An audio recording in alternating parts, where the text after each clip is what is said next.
Drumming Verse, and today we're going to be analysing how the drummer from 21 Pilots, Josh Dun, does some particularly awesome beats and feels throughout his songs. So the first song we're going to be analysing is The Judge. A lot of the stuff he makes works really well with obviously what's happening and getting produced in the song as well. And we're also going to be looking at the particular feels and changes he does to suit what's happening in the music. So, The Judge is predominantly just 4 different ideas and they're constantly expanded throughout the entire song. So for the majority of the introduction and the first verse, there's literally no drums, and the drums come in on the pre-chorus with a broken swung 16th note pattern, and that leads on to the chorus rhythm. So that's the pattern right here, and then we go into the chorus. This is the simplest form of the chorus which he plays right at the start, as the whole point of the song is to constantly be built up and built up. And if we were to analyze it, you could just see he's got 4 on the floor, bass drum wise, which makes it tends to be more of like a techno-ish drum beat, but it's played so slow, as we're only at 82 beats per minute, that it's quite relaxed and doesn't actually give off too much of that techno vibe. And every now and then he will be adding these open hi-hats on beat 4 and to anticipate the next bar, basically, add a little bit of intensity. And that 4 and open hi-hat will keep coming back throughout this entire song on all the parts. It's one of the few, I guess, stapling elements, one of the few reoccurring elements that connects all these different ideas together. So we'll have a listen to the pre-chorus and then the chorus, and then we'll see how he changes onto the post-chorus.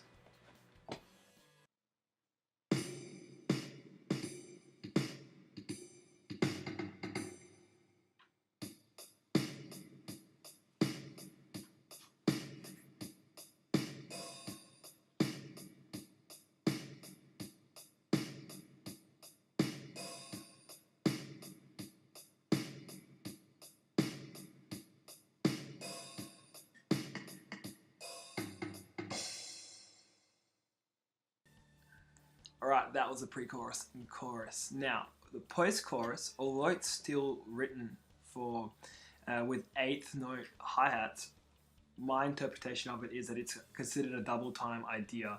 Now, the reason why this is, in my opinion, double time compared to the chorus is because if we analyze where he's placed the snare drums, he's placed 4 snare drums this time, and they're on beat 1 and, 2 and, 3 and also 4 and. Whereas the main beat, we've got the accented beats 1, 2, 3, and 4 on the hi-hat. So this will create that feeling of double time. We've still got that open hi-hat every second bar on beat 4 and in between we have a bass drum and snare drum syncopated pattern. Another cool point that I like is that, so technically, we'd have to have a anticipation at the end of every bar, because here we'd have 2 bar. If it'd be double time, then it'd all fit in 1 bar. And that's why I think he's added this extra snare drum as well. Just connects the 2 ideas better and creates more forward movement. And we'll see the second snare drum idea down here as well in the verse 2. So that's here now, the change between the chorus feel and how it goes into the post-chorus. Implied double time idea.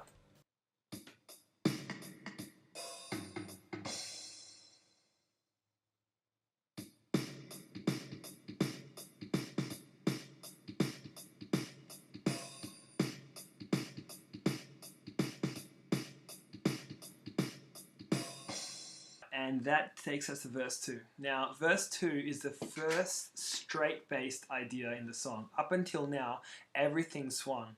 And even if the chorus seems straight because it's got no swung 16ths apart from the fills, it's still swung. This is basically a hip-hop drum beat, but it has some variations that you don't normally hear. For example, we don't tend to have like a snare on 4 and every bar, because that creates a lot of anticipation. But that derives from this post-chorus snare drum that we had earlier on in that double time section, plus we've still got that open hi-hat at the end of every bar now, and that's the rhythm from the chorus. Let's hear how those 16th note bass drums differ now from the swung 16th bass drums. So they're both 16th notes, but these sound much more rocky or hip-hoppy, and these sound much more jazz inspired.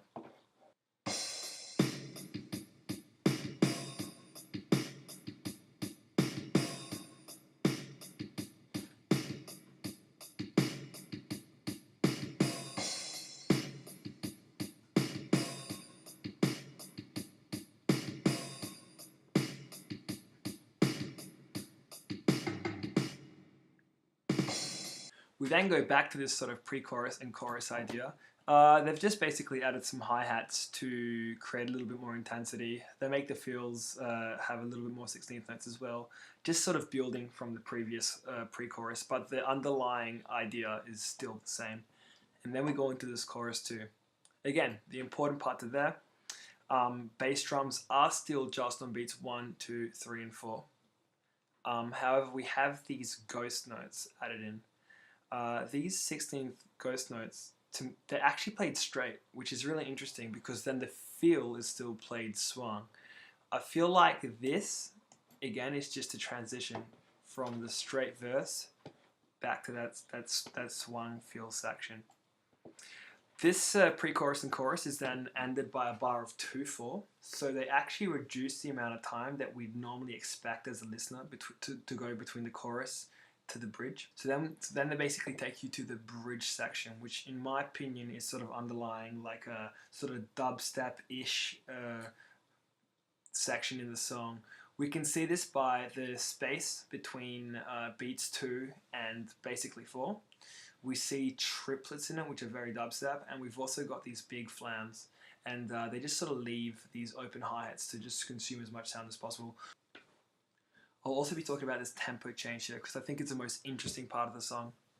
So, out of this bar here, we've got this triplet, which then goes into a bar of 3/4 consisting of 3 triplets. Now, if we add these together, that makes 4 triplets before we go into this new tempo change.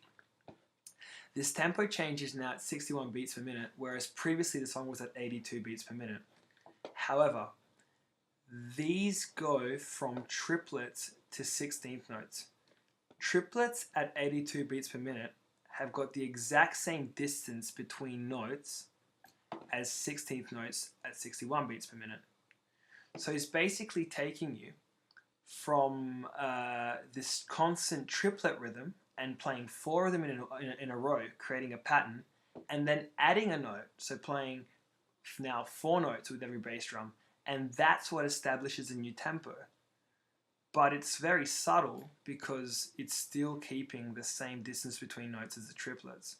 So I think that's really, really clever because using that technique, he really smoothly takes you from that 82 beats per minute to the 61 beats per minute, which we then listen to this massive interlude hip-hop section. So I'm just going to take you from the chorus all the way into the interlude, and then we're going to analyze the interlude, which again is an extension of this straight verse 2 section.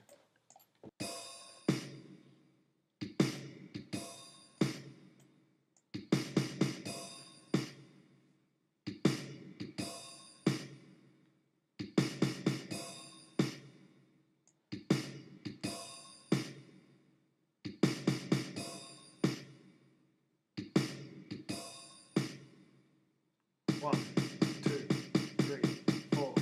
1, 2, 3, 4.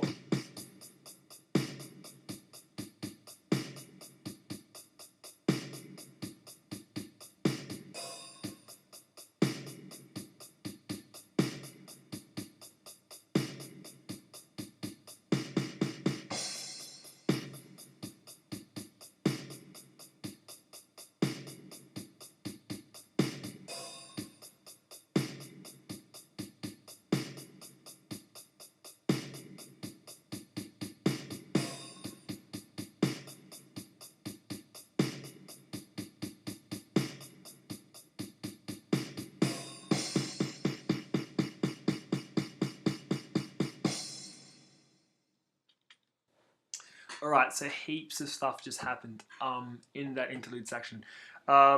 Basically, I was just trying to outline the triplets and then how your brain will conceive these straight eighth notes by counting out the old tempo and then counting out the new tempo. Once we do go into this interlude section, the song is significantly slower. Spelling errors all over this place. The song is significantly slower, and this allows the drummer to add a whole bunch of 16th note, both snares and bass drums, and he plays them with one hand because the song's slow enough for him to do so. Makes it sound amazing, and also if you were to just analyze the interlude section, he builds by just adding a whole bunch of extra stuff. So you can go around and just count how many snares and bass he plays in each line, and you'll always see there'll be a constant increase. Particularly here, we're going out from this bar, we've got basically 3 attached snare, bass snare, then we've got 4 attached snare, then 5 attached, and then you got the 4 again. So yeah, it gets really, really heavy. We've still got those open hi-hats in there, and he's basically just showing that he can mess around with the bass drum and add more intensity and more ideas to the previous straight 16th note rhythm that he was playing in verse 2. However, it's also significantly slower. Then we've got another bar of 2/4 which he ends on after this sort of snare drum build. Then they decide to leave a drum break here of 4 beats where the piano establishes a new tempo, which again is the old tempo of 82 beats per minute. And then finally we get into this post-chorus idea. The post-chorus is actually a simplified version of this of the previous post-chorus.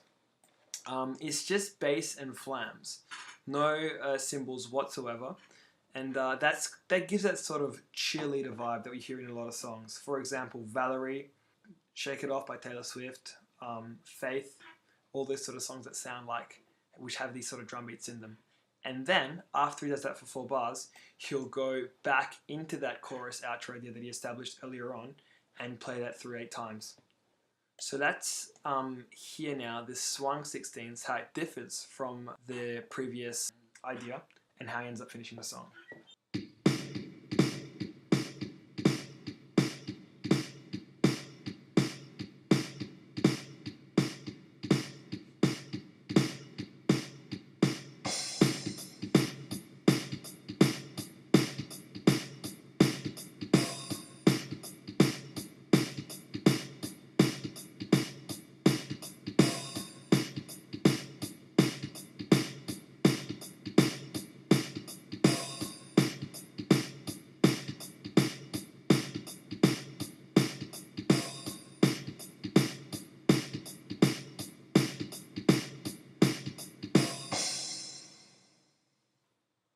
The flams were a little out of time as I believe my computer lags when it's playing them.